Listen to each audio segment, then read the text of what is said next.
Morning, everyone. My name's Joe Becker, and I'm privileged to serve as the director of the museum.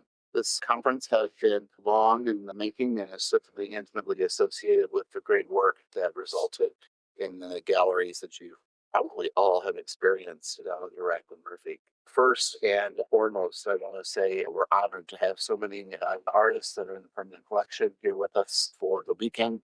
We're all very busy, and we appreciate that time, especially those of you that have traveled from far away. For those of you that are from other institutions, on behalf of the university and museum, welcome. A very special thanks to the Curator Foundation for allowing us to do this and several other projects related to the museum. And before we get very specific to this morning's gallery, I just want to say special thanks and welcome back to here at Katz. It was just a brainchild that gave rise to this opportunity. And although Jared's physically here, he's still very much part of what we do and who we are.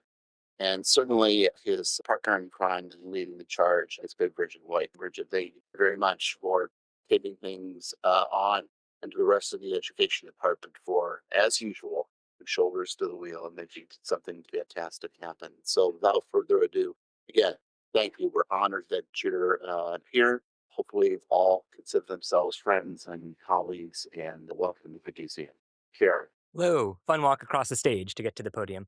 Welcome, everyone. Thank you so much for coming. Thank you for the introduction, Joe. We are really delighted to be hosting this conference, this symposium today on Indigenizing museums. So before we get started, I wanted to begin with a land acknowledgement. The Racklin Murphy Museum of Art acknowledges our presence on the traditional land of the Potawatomi peoples, the Miami peoples, and many people from other Indigenous nations that now call this land home. As an initial step towards reconciliation and out of a desire for a brighter and more equitable future, the museum is committed to amplifying Indigenous voices and building conversations and collaborations through the hosting and support of Indigenous artists, art forms, and communities. So I wanted to start with this because our land acknowledgement, we went back and forth a lot. Should we have a land acknowledgement? Is it just a vague gesture? But we decided to do it, A, to be an educational tool to help people understand whose land we are on, and B, to publicly voice our commitment to elevating the voices of Indigenous colleagues, artists, scholars. And that's exactly the goal of this symposium today. So I hope if you haven't seen the galleries, you go over and check them out. One of the main driving principles is this idea of polyvocality, that when you hear from a variety of voices from different backgrounds, from different perspectives, we can have a much richer experience and a much deeper appreciation of the artwork we're talking about. And so that's really what we're celebrating today. And so I'm so thankful to all of our speakers, all of our artists and curatorial colleagues for coming and sharing their expertise with all of us. So throughout the day, we'll have a number of different panels. I hope all of you can make it to many of them. People will be trickling in out and out throughout the day. So just quickly, in terms of schedule, we're starting off with a discussion on indigenizing gallery spaces. So thinking about museums, galleries, and how we can infuse indigenizing principles within curatorial practice. We will then have a session on reasserting Potawatomi presence in Michiana through art. So I hope you can all make it back for that. And then we'll finish up with a discussion on personal narratives in a public setting. So please come throughout the day. I have several other thank yous I'd like to make quickly. So first of all, I would like to thank the Terra Foundation for their generous support of the symposium, which it wouldn't have happened without their kind support. Second, I'd like to thank my colleagues in education, especially Bridget Hoyt, for helping to pull this off. They were amazing. And even though, as Joe mentioned, I'm now not here, they were really the people here that helped keep everything going. So thank you for that. And I would also like to thank Rachel Mills for your amazing graphic design work, making this beautiful poster. So let's please all give education a big round of applause for everything they've done. Great. Now I'm delighted to say, being a white male, I'm about to sit down and shut up. So I'm thrilled for that. Yes, I never thought I'd be so excited to hear people cheer for me saying I'm about to shut up, but that is the goal. So thank you. I want to quickly introduce our first two speakers who I'm thrilled to have here. So first, we're going to welcome Debra Yepa-Pappan, who's a visual artist of international acclaim. Her multimedia practice combines digital collage and photography. Her work centers on themes about mixed race identity that incorporate symbolic imagery influenced by her culture and the urban environment. She's committed to changing inaccurate representations of Native people and advocates for the inclusion of Native First voices and perspectives. Yepa-Pappan and the other founding members of the Center for Native Future came together during the pandemic to make space for perpetual Native presence in the city of Chicago. The founding members have combined 20 years of working within the arts community and have all nurtured relationships with tribal communities. So I'm thrilled to welcome Deborah today. Following Deborah will be Dakota Hoska. Dakota Hoska serves as the Associate Curator of Native Arts and NAGPRA Coordinator at the Denver Art Museum, where she has worked since 2019. Previously, she served as a curatorial research assistant at the Minneapolis Institute of Art, where she supported the groundbreaking exhibition Hearts of Our People, Native Women Artists. Hoska completed her MA in art history in 2019 with a focus on Native American art history at the University of St. Thomas in St. Paul, Minnesota.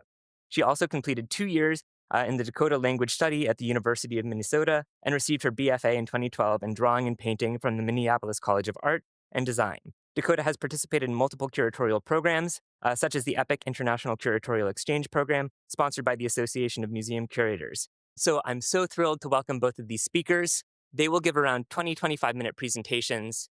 We'll then follow it by a conversation on stage, and then we'll open it up to questions. Please join me in welcoming our honored guests. Hello, good morning, everyone.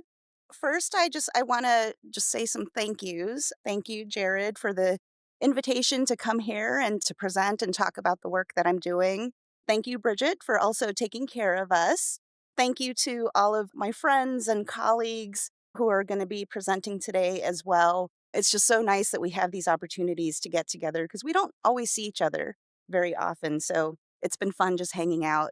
But most importantly, I really want to give a huge thank you to Christine Morsaw, Jason Wiesaw, and David Martin for welcoming us and having us here on your homelands. And particularly, I want to mention the Pokagon Band of Potawatomi for having us here. So with that, I'm going to go ahead and tell you more about Center for Native Futures. I think I have to update my bio too, because I was just having this conversation with one of our artists, Noel Garcia, about our combined experience, which includes the artists that we're bringing to the table. We've got 100+ years of experience that we're all bringing together.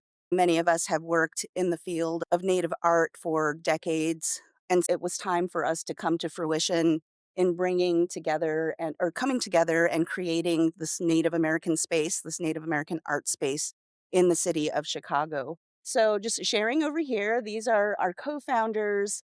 We have Andrea Carlson, myself, my husband, Chris Papan, and my very dear friend, Monica Rickert-Bolter. So together, we came together and organized and created our center because we saw that there was a lack of exposure, there was a lack of representation, there was a lack of space for Native art in Chicago. I met my husband at the Institute of American Indian Arts, and then I brought him back to Chicago with me. I'm Hamas Pueblo in Korean, by the way, but I grew up in Chicago. And upon graduating and coming back to the city, we found very few to no opportunities for Native artists.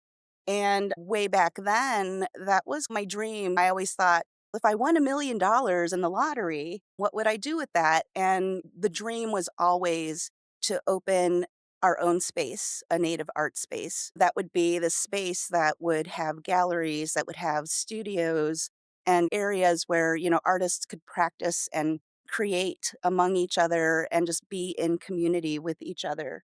Some of the major problems that we had this need and have this need to address are that invisibility. Obviously, I'm not invisible. We're not invisible. You can see us here. But it's when you come to the city of Chicago and many parts around the country, any kind of representation or depiction of Native people is just very stereotypical. And so all around Chicago, there's so many stereotypical images of Native people. That's what people expect to see. And that's not what they see when they do see us. And so that creates that invisibility.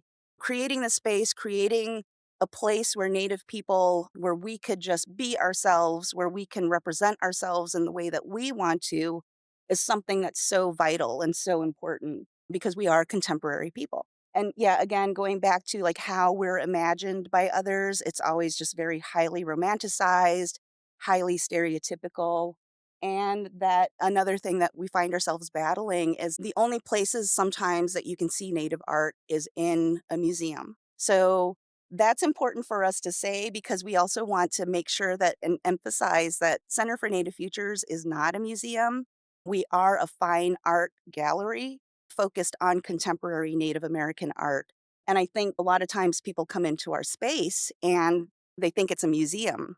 And so we have to correct people and we have to let people know that, like, a museum is not the only place where you can find Native art. Our mission statement, the Center for Native Futures, is the epicenter of Native creativity that fosters Native artists of all backgrounds. And our vision statement, the Center for Native Futures, brings together Native artists to imagine ourselves richly, where art can provide a lens to learn from the past, nurture our present, and realize a thriving future.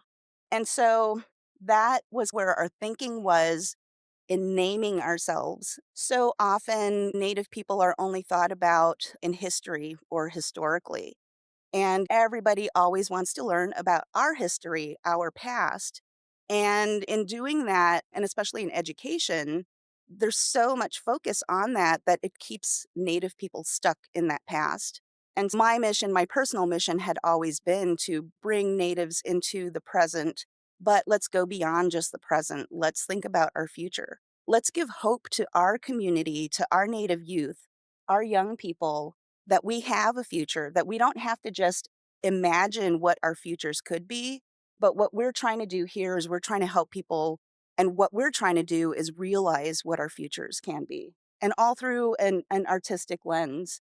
And I'm sorry, I forgot to start my timer, so I don't know how long I've been speaking. I'm just going to start it. And then again, we're addressing the needs of our community. I think as Native artists, as Native community members in Chicago, we're immersed in our community. We understand the needs of Native artists because those are needs that we as artists have. So I think that's another important thing about Center for Native Futures, that we are a Native artist-led organization. We want to provide space for us, for Native artists to have agency. We get to call the shots. That's the kind of the beautiful thing about just being our own boss and running our own space. We could run it how we want to. And we're right in the heart of downtown Chicago. We're in the heart of the Loop. We're on Adams and Dearborn, the beginning of Route 66. And it's just such a great space and such a great place where we can give visibility to Native art, to contemporary Native art. We also, because of our combined experience and as professional artists, we want to also make sure that we could mentor younger artists, that we could provide critique, that we can help and share our experience with other emerging Native artists. And we do a lot of cross promotion. We have a lot of partnerships all around the city of Chicago. The nice thing about that too is that it's hard because right now we are the only Native artist led organization in the city of Chicago. Much needed. I always say I don't want us to be the only ones, but right now we are. And we have a lot of opportunities. We're invited to a lot of we're invited to a lot of other foundations and institutions to consult. And I leverage that and I use that as an opportunity to not just consult on how people could do better in supporting Native people and Native artists, but also in just trying to change the entire field of art or the entire field of Native art for Native artists. And our hope right now, we have a really beautiful space in the Marquette building. It's about 3,600 square feet. It's mostly gallery, and we do have a studio where we host an artist in residence. But our bigger dream one day is to have a large, maybe not so large. We realize that managing a building is a lot of work too, and we're not building managers, we're artists. But we want a space where we could provide free studio space for our Chicago-based or local artists and be able to house an artist in residence. Right now, our resident artists are all local in Chicago, so they already live there, but they have a space where they could get messy, where they can make art and then show that art. We had our start, we were founded in 2020, and that was during the pandemic. And a lot of our programs were virtual, but we didn't have a lot of programs at the time because we were just starting out. We have our first major funder was the Terra Foundation, so I should thank them also. They've been so involved in that way in supporting us and knowing the importance of supporting Native art, and that they also sponsored our first, and actually they've sponsored all of our expo booths. And if you're not familiar with expo, it's a huge art exposition that happens in Chicago at Navy Pier every year. So our first year there was in 2022. And we've been there ever since, and we'll be there again in 2025. But this was just a wonderful way for us to share who our artists are, and really and have this large Native art presence at Expo, which is also another venue that you'll find a Native artist here and there at different non-Native owned galleries, but we were the first and only Native art organization that was at Expo showcasing all Native artists. So there's work here by Jason Wiesa, also, which we were so happy to include, and Kelly Churt, Noel Garcia, our co-founders, myself, my husband, Monica, and June Carpenter. And we continue to bring these artists to show at this huge exposition. To date, we moved into our space at the Marquette Building in last year, actually in June. And then we opened with our inaugural exhibition in September. And our first exhibition is this Native Futures, where we featured 19 plus visual artists and including a few poets in a video as they're reading their poetry. And this was an opportunity, now that we had our first physical space, to bring together those artists that we had been engaged with previously, either in our expo booth or in a virtual presentation or event. And so this was a long run. I think this was about 8 months, but it was just something that was so impactful for the city of Chicago. We had a lot of people that came in to visit, and I felt like there was just this hunger that people didn't know they had, to see that they wanted to see art like this. We've had so many comments from people that would visit the Art Institute of Chicago, which was actually just 3 blocks away from us, just down the street. And they would come away from the Art Institute disappointed in the things that they saw there as far as Native art goes. And then they come into our space and they're just blown away. And it shows that what we're doing is something that's just so tremendous. We're partly one of the reasons why we jumped to do this, to bring Center for Native Futures together, is that we were getting tired of waiting around for these big art institutes and these big museums to invite us. Yes, they show Native art and Native artists, but really it's just a handful.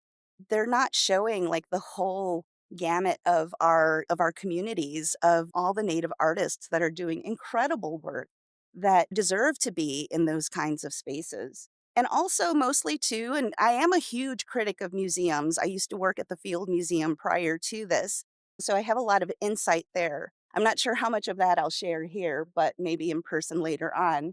But I'm very critical of museums. So I look at museums and museum practice with a fine-tooth comb. A lot of art curators that are not Native, that are curating Native art in these big institutions, are always folks that are anthropologists, or they come from an anthropology background. And so they're going to collect and look at things through an anthropological lens. So what we're doing here is we're artists running this. So we're looking through an artistic lens, through a creative lens. We're looking at art in a different way. We're looking at art through our own experiences as Native artists as well. Another really important thing to bring up is that, and this is our second exhibition that just opened in June, Gagijabajwan. It's curated by Lois Taylor Biggs, who is Cherokee Nation and Ojibwe. And she invited 4 Anishinaabe artists to come and be a part of the show. This was really important for us, and this was supported by the Terra Foundation as well. It's really important for us because our mission is not only to show Native art, but in lieu of, as Native people, it's awkward for us to do a land acknowledgement, particularly since one of our co-founders is Potawatomi and we're on her homeland. So in lieu of that, and in lieu of just making a statement and just saying words, we show by action, of course. We always make sure that there's space for Native artists that have ancestral ties to the land in Chicago. So this is fully a Great Lakes show. Even though these folks don't live in Chicago, Lois does, but the other artists don't, they're tied to this whole general area because they're Great Lakes people. In our previous show, too, in Native Truths, we have artists that represent Potawatomi Nation. We have other artists that are Ho-Chunk and Ojibwe. And we always want to make sure that we have that balance, that we have at least one or two artists that represent those nations.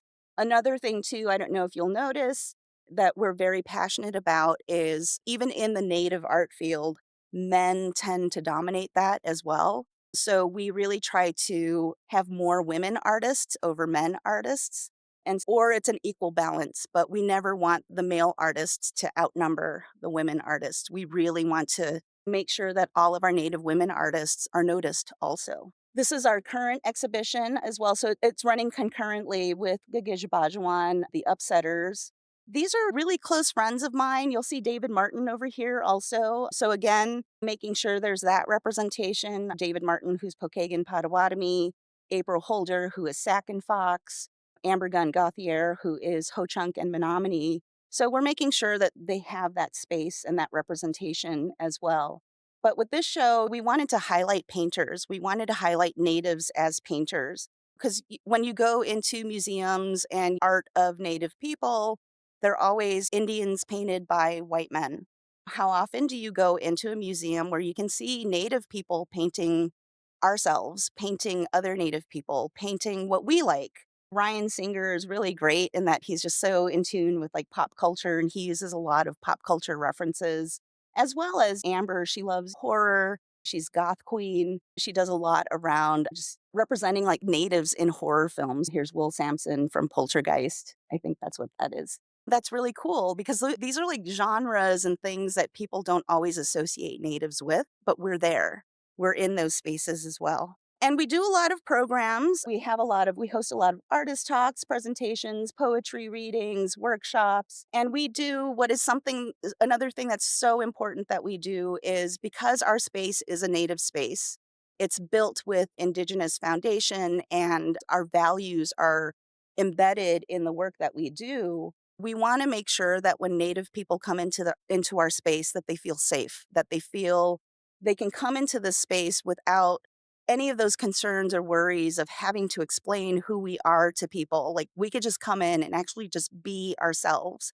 We can just come in and actually just talk about art for once, not talk about all the things that we have to educate everybody about all the time. And it gets so exhausting. Hopefully this is a space where people can come and they do. We get native people that come in and we laugh, we joke, we eat, we drink. So we do all the things that we can just without any worry. We do host a lot of those kinds of like exclusive events. So we'll have events that are just only for our native community. Or anytime we have an exhibition opening, the first hour is always for native community first. So that way we can set that tone. We're already comfortable in the space before we open the door for other people to come in and join us. So just some more programs. We have a biennial Mound Summit Symposium this past year in December. We focused on Native curators because we're not just here to support Native artists, but in changing practice and changing the field, we also have to support and nurture emerging artists, or not artists, I'm sorry, curators that are Native, that are curating Native art. It's so important to have that perspective and that lens as well going into these big institutions. And these are just our two artists in residence, Noel Garcia and Camille Billy. And then next year we'll have two more artists in residence. And again, right now they're just local. We'll have June Carpenter and Lydia Cheshawala. And our work is really a lot about community, not just creating the space for Native artists, but it's also creating space for our larger community. Our practice goes beyond just caring for the artist. Our practice also includes caring for the artists as people. We make sure that when our artists come to visit, all of our artists get an artist fee. They all get paid. We take care of their travel. We take care of their hotel. We give them per diems. We started to actually give per diems where we have food at all of our gatherings. So nobody ever leaves our space going hungry. If anything, people go away from our space with food because we always have to-go containers. We always have so much food, but it's always better to have more food than little. We care for people in a way that we're welcoming them into this space that's their home. And we remind people that when you come to Chicago, come here. This is your home. You're always welcomed here. And so, yeah, I've been trying to get Christine to come out. Jason's been out a couple times, and so has David, and I hope they could attest to that. So I think I'm about done. This is the front of our space. This is me with Monica. This is where you can find me. And I do invite all of you. Chicago's not very far. I do invite you all to come and visit us, have conversations with us, talk to us, ask about the art, and yeah, so again, we're not just imagining the future, we're realizing it. Cheers. Thank you. Hamatakepi. Chante washteya na pe chiu zapi. Dakota emakyapye. Lakota wia hemacha. Ga wazi aha hawapi. Hello, my relatives. I shake all of your hands with a good heart. My name is Dakota. I'm a Lakota woman. I'm enrolled in the Pine Ridge Reservation. I'm also the Associate Curator of Native Art at the Denver Art Museum. And I would like to thank the Racklin for inviting me to come and speak to you today.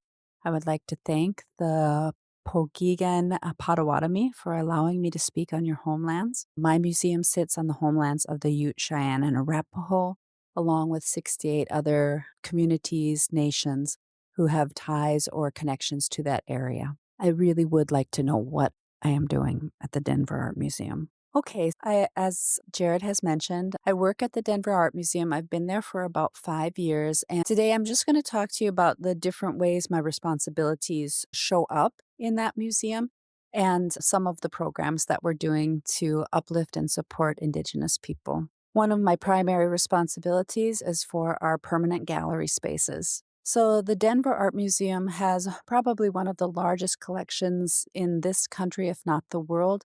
We have 18,000 objects. We dedicate about 20,000 square feet of space to showing Indigenous art.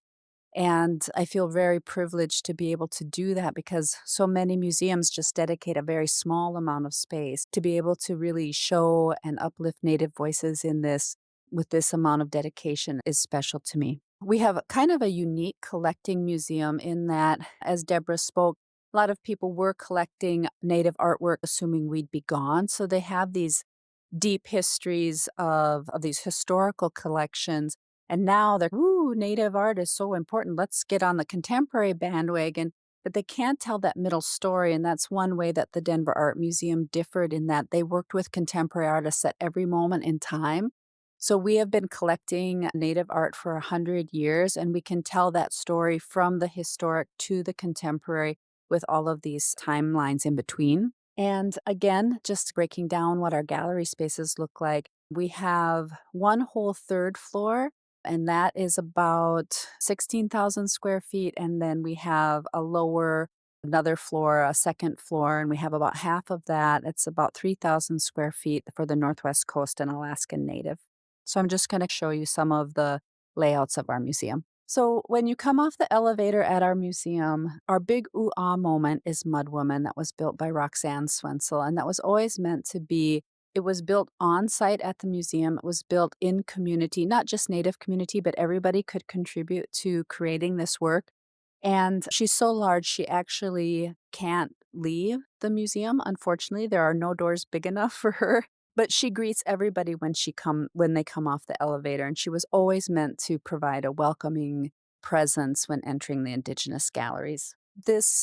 What I'm going over first is called our South Tower. It's around 8,000 square feet, and it was divided we recently reinstalled our galleries in 2021, and this space was divided into three themes that we wanted to explore. So the first theme was really talking about the artistic legacy of the Naranjo family. Mud Woman was made by Roxanne Swensel. She's a member of that family. And then right here behind her, you see some of the other members of the family. This is another view of that shot. So we've got work from that pot, like right at the front is from Rose Naranjo, the matriarch of the family. We worked with Tessie Naranjo, one of her daughters, to put this platform together. And these are all relatives, descendants from Rose that are creating work on this platform. Then we moved into exploring identity, and that was really about uplifting Native voices to talk about the complicated nature of the Indigenous experience in a dominant culture. What we were really trying to do throughout all of the exhibition spaces, but I think it it articulated itself very well in this space, was just surprise people about what they thought they knew about Indigenous people in the world. I like to make the bad joke that this is where we hold our pretendian art, but that's not really true. Unfortunately, one of the pieces that is shown in this picture was by somebody who was pretending to be Native. It's no longer on display, by the way. But what we did in this space was really try to show, and actually throughout all of the floors, really to show this continuum of creativity in Indigenous artwork. So we're really trying to dispel myths about the historic, the anthropological. Deborah mentioned often as Indigenous people were seen as relics of the past instead of a living, breathing cultures that are thriving today.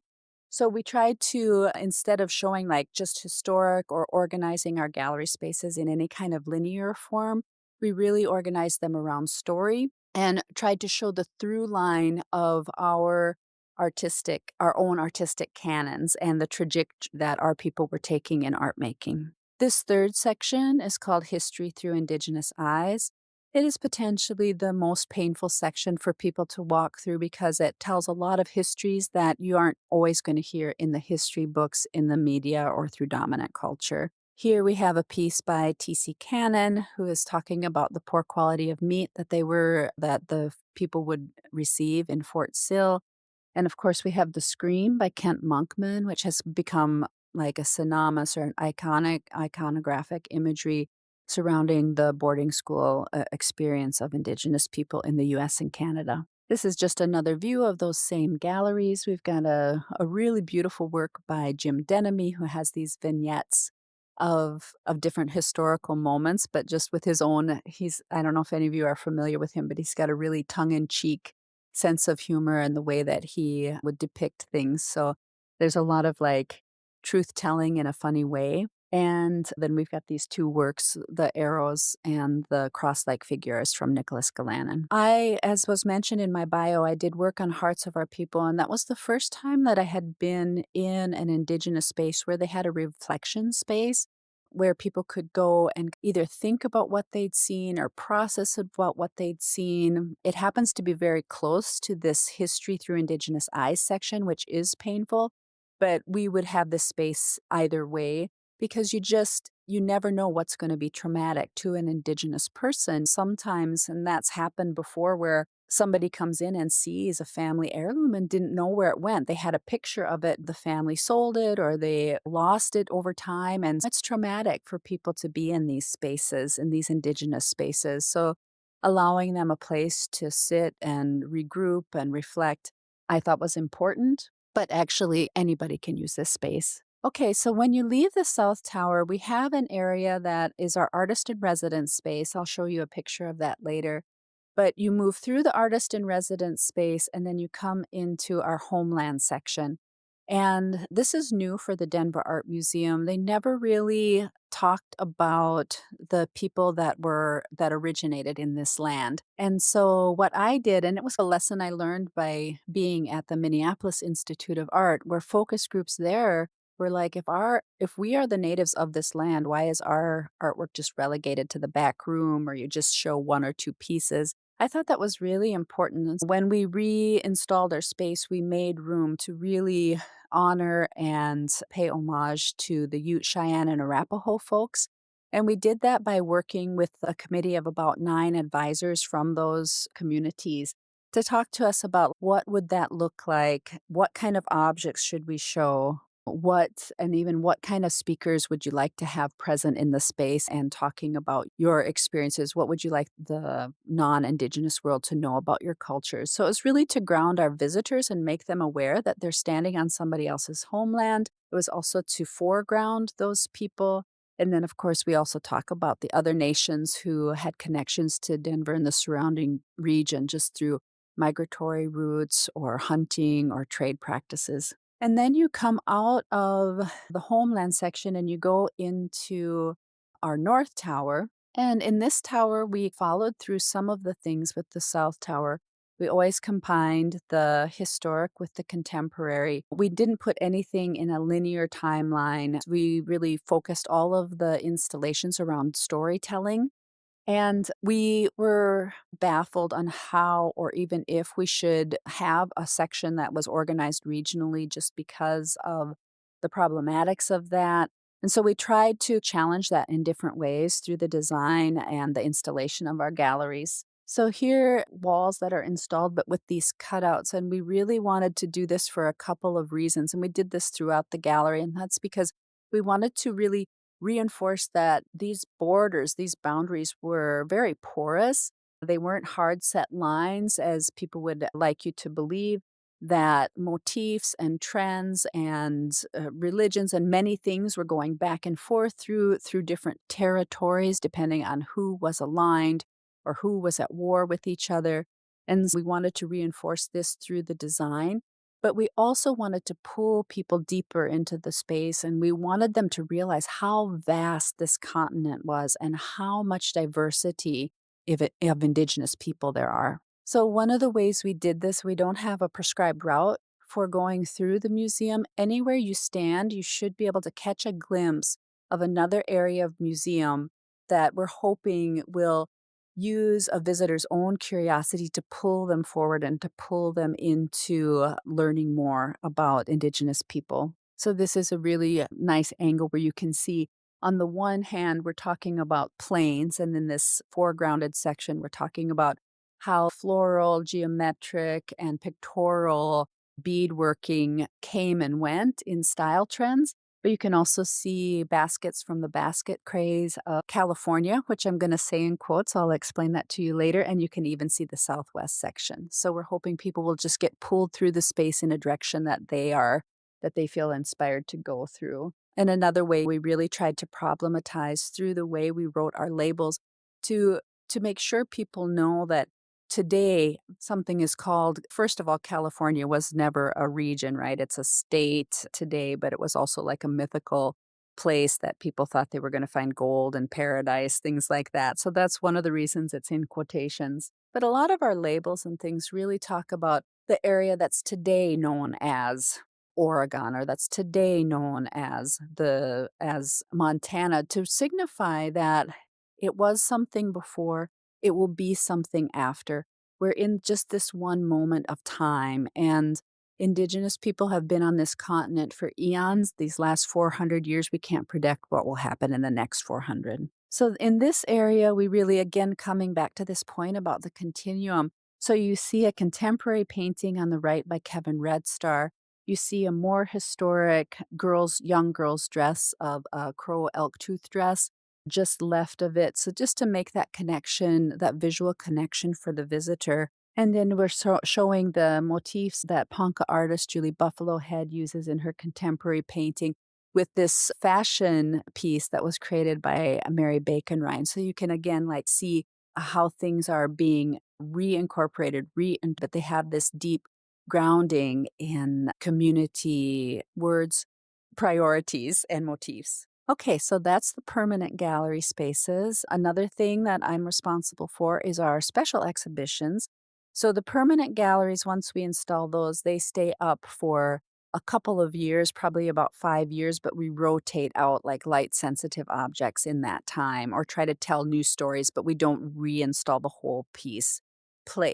You remember Mud Woman? She's our big ooh-ah moment, or the person that greets everybody when they come off the elevators.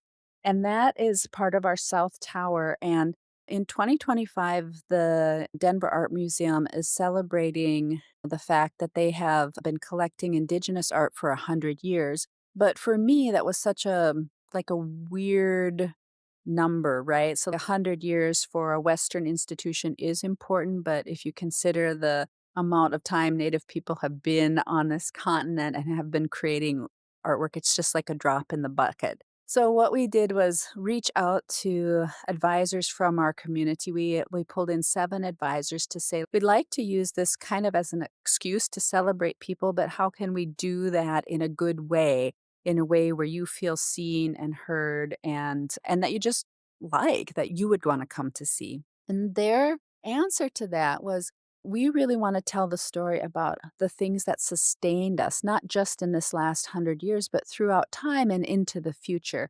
And so that was the impetus for this exhibition, which I'll be installing in December that's called the Sustain, the Persistent Genius of Indigenous Art. And I felt it was really important to reclaim that term genius too, as it related to Indigenous art, and just to say very proudly that we are innovators. So this exhibition has three kind of like subsections. The first being beauty, and you can see that we're talking about fashion and adornment as one aspect of that, but we're also talking about how our people really went into making artwork to survive and how they were using historic skills to create these things for the marketplace to feed their families. The next is about connections. And again, you'll see that we're always combining the historic with the contemporary. Diani Whitehawk's piece is on the right, and part of her practice, especially when she's working at this large scale, the time that it's taking her to make a work like this is really an homage to her female ancestors who made this kind of big dedication to create these large, fully quilled outfits for their relatives. On the left, we're talking about connections to non-human nations like the Horse Nation. We have some Virgil Ortiz. We have Warrior Woman from the doll on the right from Rhonda Holobear. And then we're moving into spirituality. We have this large commission by Terry Greaves, and really this section focuses around. Oh, I want to go back and talk about the connections section too. Some of the other things that we're really highlighting is the reasons we gather, like coming together to play games. We've got a piece by Tom Jones, who's Ho Chunk in there, a contemporary photograph.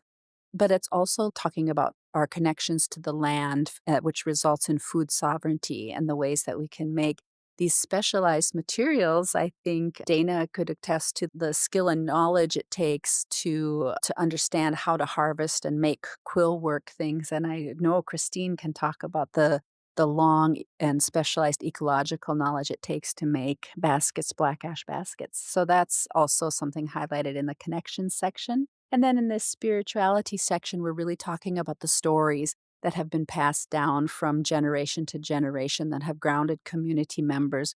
We're talking about the sacredness of children. We're talking about, on the left-hand side, items that are brought out for dance and ceremony. So that is a little bit about Sustain. So I hope you guys will all come out really quick now to see the installation and then zip back on out there in January to see the Sustained reinstallation. And then in April, this is not my exhibition, but we will be having this exhibition by Kent Monkman. It's put on by my colleague, John Lukovic. And that will run for 3 months and then travels around up into Canada. And then in October, we install an Andrea Carlson exhibition. And I don't know if you noticed, but Andrea is one of the co-founders of a Center for Native Futures. Then another thing that I do, and I just don't think that anybody who's curating Native art anymore can get away with not doing this, is just like engaging with the community. And so I'm charged with helping to organize programs or community events.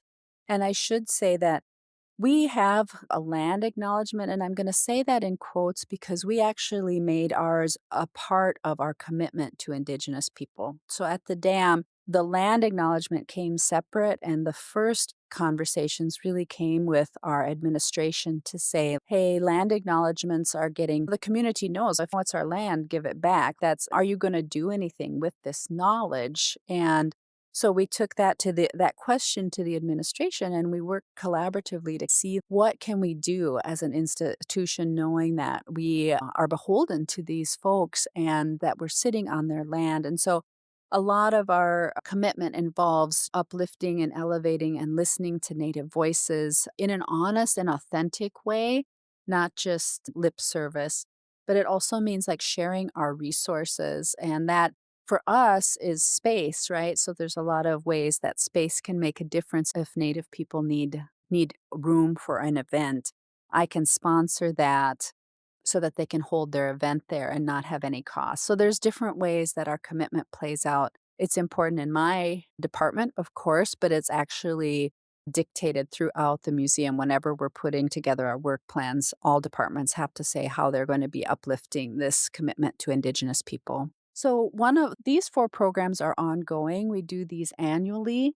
On the bottom, you see a picture of a family for Indomitably Indigenous. Every November, this year from November to January, we have a show about young Indigenous artists, and then we have a celebration for their families to come and look at the art and have a moment to gather as a community, and all the young artists get the chance to talk about their art and their dreams. We have a community advisory. We meet with them quarterly. We have 8 members on that advisory, and they rotate through every 3 years, and they are really our liaisons. We're sitting in these big institutions. They look like an ivory tower, and they look really unapproachable. And so having these community members that can also go out into the community and help either bring people in or just be that connection point, I think that's helpful. One thing about our advisory council is, of course, we started them for our department, but it ended up the whole museum uses them because everybody's invested in really trying to make our space better,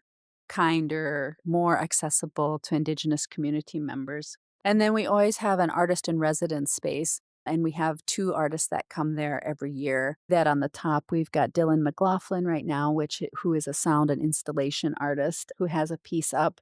We'll have a film that rotates through about Indigenous joy that's coming as part of the Sustained exhibition. I will say, back to the community and partnerships, one thing I did forget to mention, I talked about sponsoring different events. Well, we have these 4 things that are always on the books. We also do other things. So like October 8th, we're throwing an Indigenous women's author event, and we're having 4 Native authors coming, Matika Wilbur, Robin Kimmerer, Kinsale Drake, and Angeline Boulay, to talk about the connection between the visual arts and the literary arts, but also to inspire like younger budding authors and talk them through like how could they get on this path and stay on this path. And that's really what's really interesting about that is that was like the brainchild of 2 community members who came together with this great idea, but they didn't have any funding. So then they brought it to me and to my counterpart at the Denver Museum of Nature and Science. And then that reached out to like the school system. So it's become this whole like citywide event that we're going to throw on Tuesday. And that really started with the community voice. And then, of course, I am responsible for NAGPRA. I don't know why I say of course, but I am responsible for NAGPRA there. And just a few facts about that at our museum. At the Indigenous Arts of North America collection, we don't hold any human remains. And of course, we have things in our collection that are historic and maybe subject to NAGPRA. We went through, so right now they just changed the legislation. And a lot of reason they had to do that is because so many people weren't turning in their lists of what they had to the tribal communities and going through the NAGPRA process. We did do that in the 1990s. So we completed all of those steps at the time. I'm happy and I feel lucky to say I have help in these efforts. We have a provenance research team. The museum just started them about 2 years ago. I work as the NAGPRA coordinator, but I have the assistance of our curatorial assistant who really loves to do that provenance research. And then we are now recruiting a fellow, and 50% of their time will be dedicated to helping with these NAGPRA initiatives. Right now, if any of you are familiar with this, the regulations have changed. So we have to go back and just look at all of our past decisions, see how we can move forward with things that may have been denied in the past but wouldn't be denied today, and also just recontact these tribal communities. So it's a big lift, especially when you think you have 18,000 community or 18,000 objects. And then we're continually adjusting, learning, and adapting, not only to the new legislation, but new information is always coming forward. And I would never say there is like one rote way to do NAGPRA. You're always learning and evolving and becoming better at it. It really is a practice too. The end. In Lakota, you say, hey, not, and it really translates to, that's all I'm going to say about that. Great. We're now going to transition to this conversation on stage, and then we're going to open it up to some audience questions, just to have a kind of different way of approaching this information and to think about it a little bit differently. So first of all, I'd like to thank again our 2 amazing speakers. Please, everyone, give them both a big round of applause. I've told them both if I ask a dumb question, they're allowed to tell me it's a dumb question. and answer a different one instead. So the first question is, I want to get in the weeds with you both, because if we can't nerd out about this type of thing in a symposium, where can we, right? So bear with me, audience members. I'm thinking on the inflection of practice when we think about the difference between decolonizing and indigenizing.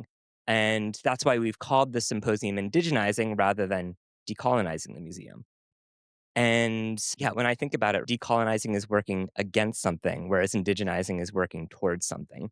And I think you've both outlined in your curatorial practice how you're doing this beautifully. But I'd love to just hear both of your thoughts on this and yeah, see what you think. I have a lot of thoughts on that. So, Yeah. as I mentioned, and when I first met Jared was when I was working at the Field Museum of Natural History in Chicago. I was there for about 6 years as the Native Community Engagement Coordinator.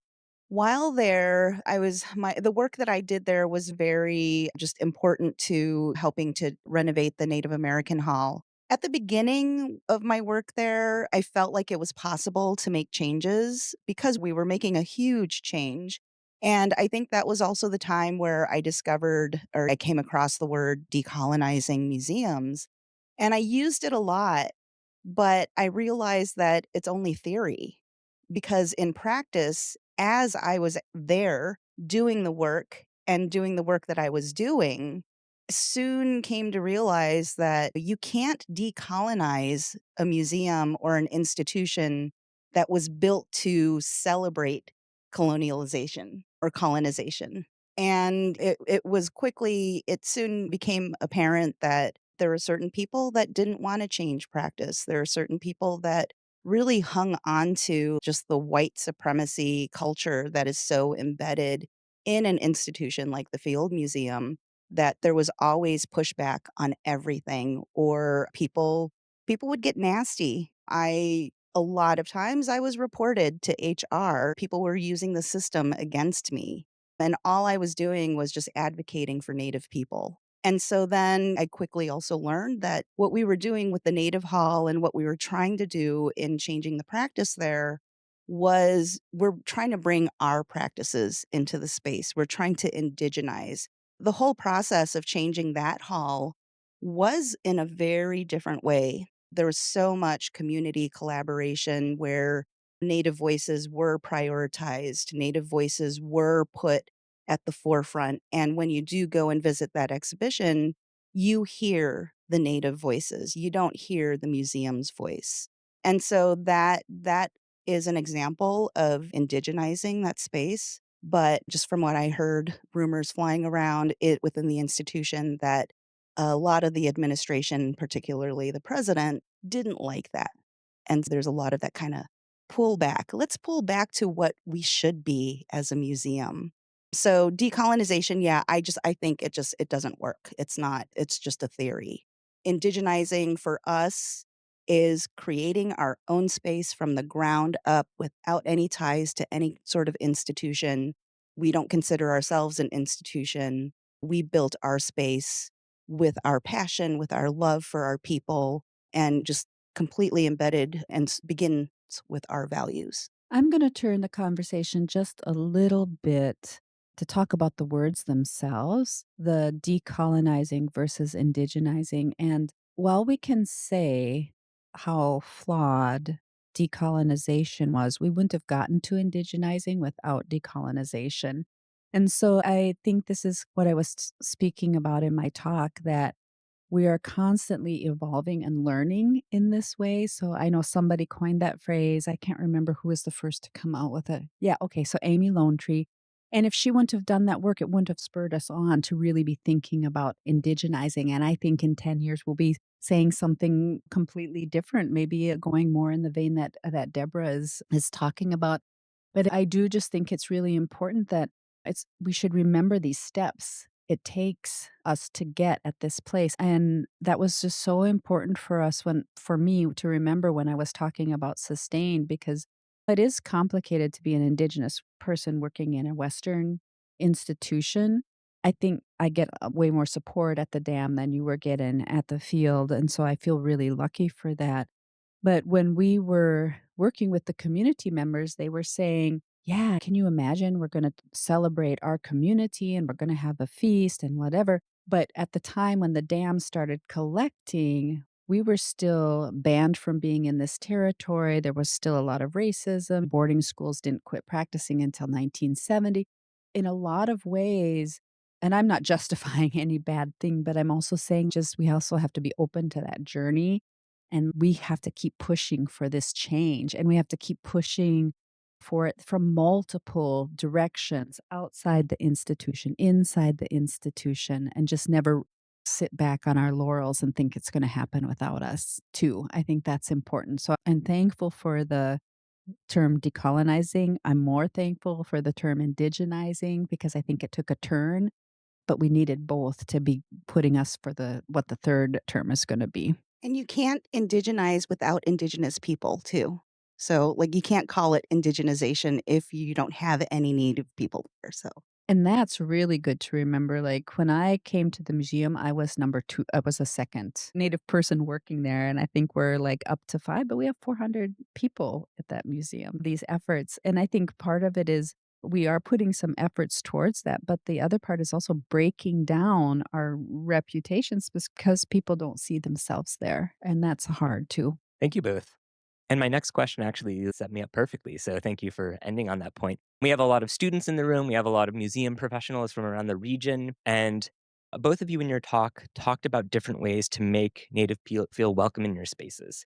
You talked about the reflection room you have, Dakota, and how there's this moment to just take in what happened and deal with any potential traumatic experiences you had in the galleries. Deborah, you talked about all these amazing initiatives. You have the hour when you open an exhibition first just for Native friends and colleagues.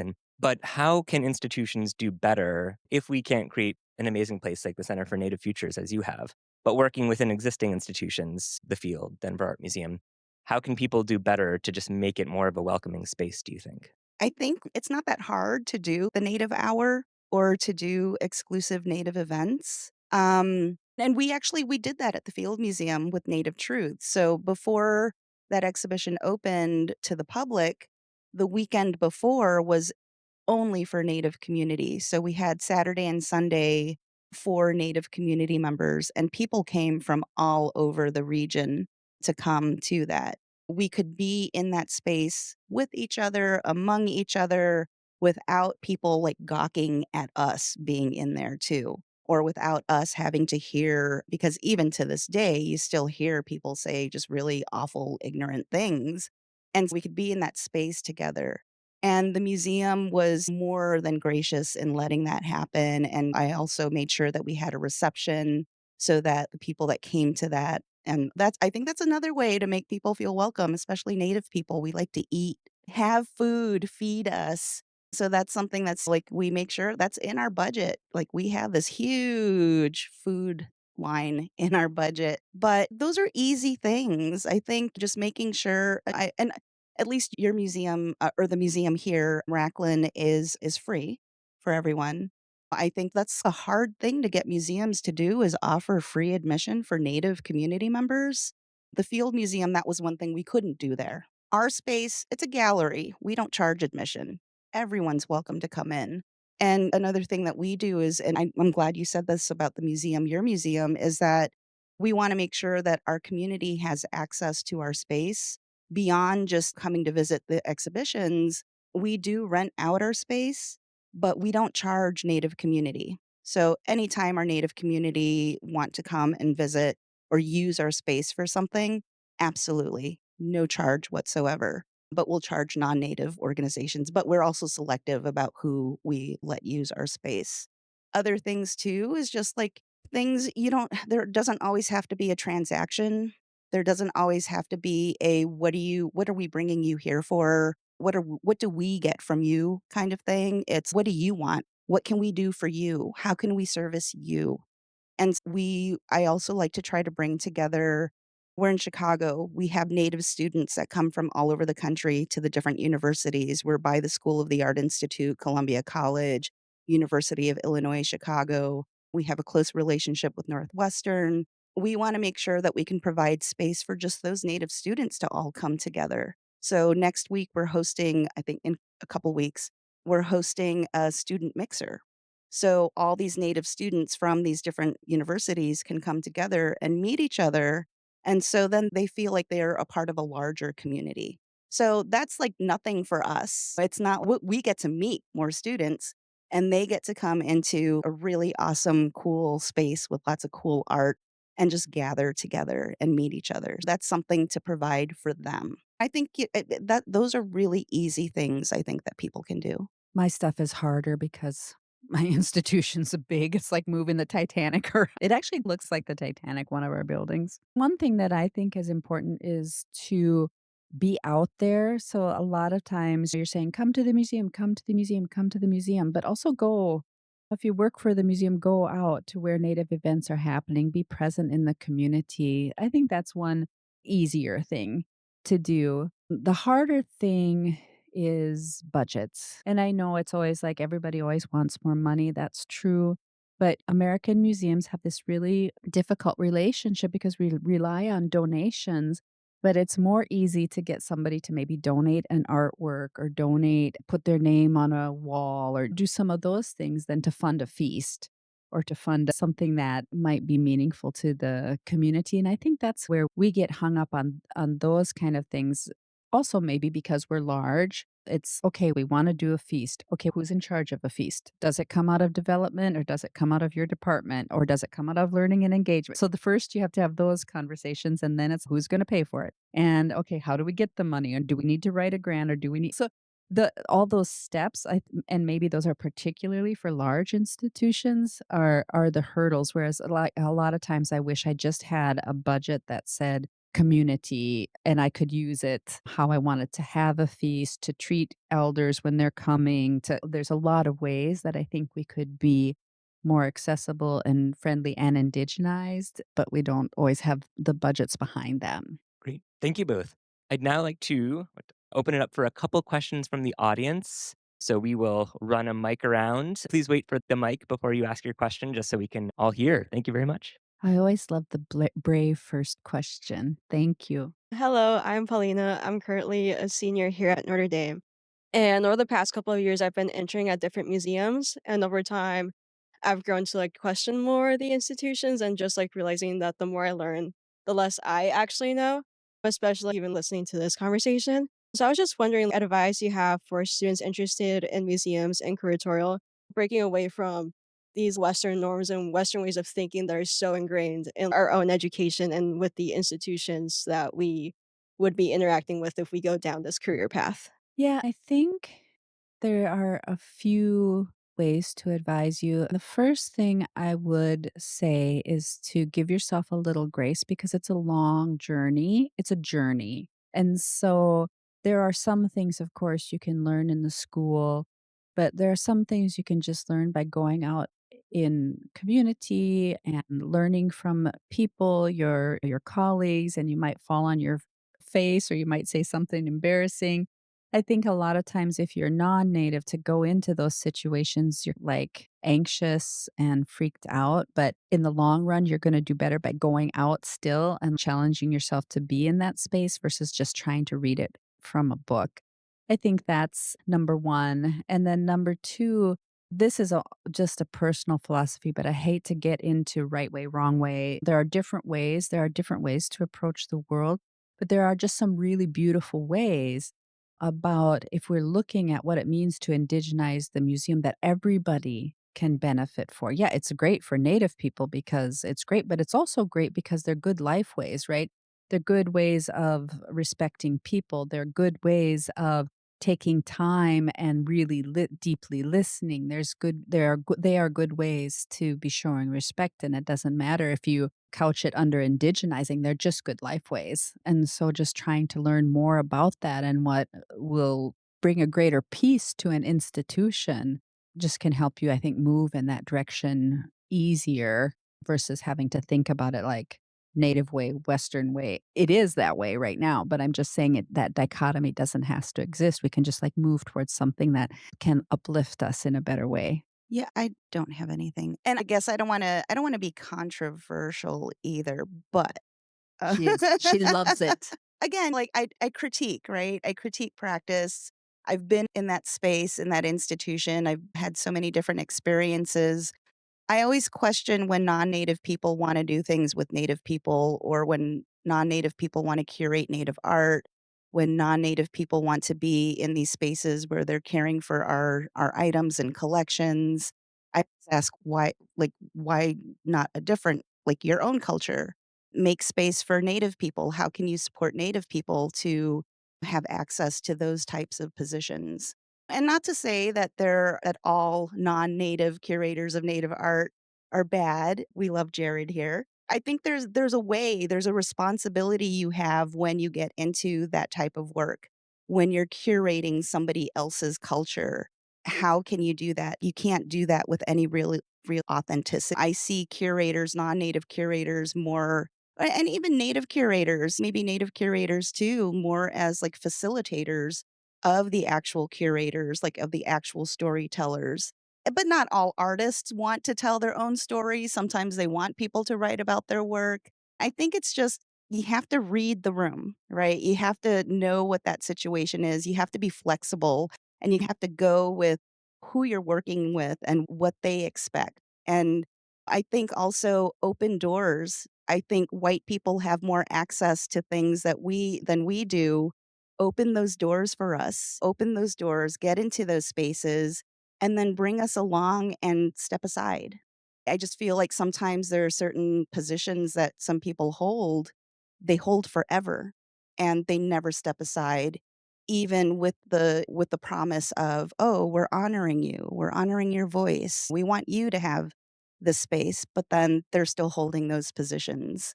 Those are things that I see that all over, and that's why I criticize that. Help make space for us and put us in those positions. And I just want to respond to what you said about facilitate. I love that word. And I think that is a really good, like in my case, even as a native, I find myself more, I think I'm more of a facilitator and a steward than a curator. Although that's my official job title, but really it's about, okay, like how can I get this in here? How can I use my position to make an inroad for not just someone else, but a new kind of artwork or any of those things?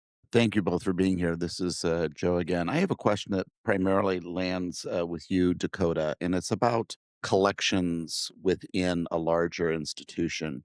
You showed a lot of very compelling work, especially contemporary work that was catching my eye, even in a slide. At your museum, do you share collections? Is it likely that a Native artist would appear in a contemporary gallery, in a 19th century gallery? Do you make joint acquisitions? Do you have joint advisory councils? How is it that you have that moment of your own, but then are a part of the larger museum family? A great question. We do share. We can share purchases. We share designations. So even if one department pays for it totally, we can share the other places that it is relevant. If it's a contemporary artist, it will still show up under modern and contemporary, even if it's our department that paid for it. We also share in the exhibition space. I don't know, the dam's at this kind of cool moment where everybody in there is like hungry to collaborate. And so all of our curators are like riffing off of each other. And we have Indigenous art in every gallery except the Asian gallery right now, but you'd never know because things can change depending on the stories that people want to tell. Yeah. So see, this is so yeah, we do share quite a bit and consult. So the chief curator of photography is often saying, "What do you think of this artist? Would this help your collection if I invest?" And I'm trying to think, I think most modern and contemporary purchases come through our department, but often we will co-purchase together with modern and contemporary. Thank you, everyone. Please give our speakers a big round of applause again. Thank you, everyone, for joining us.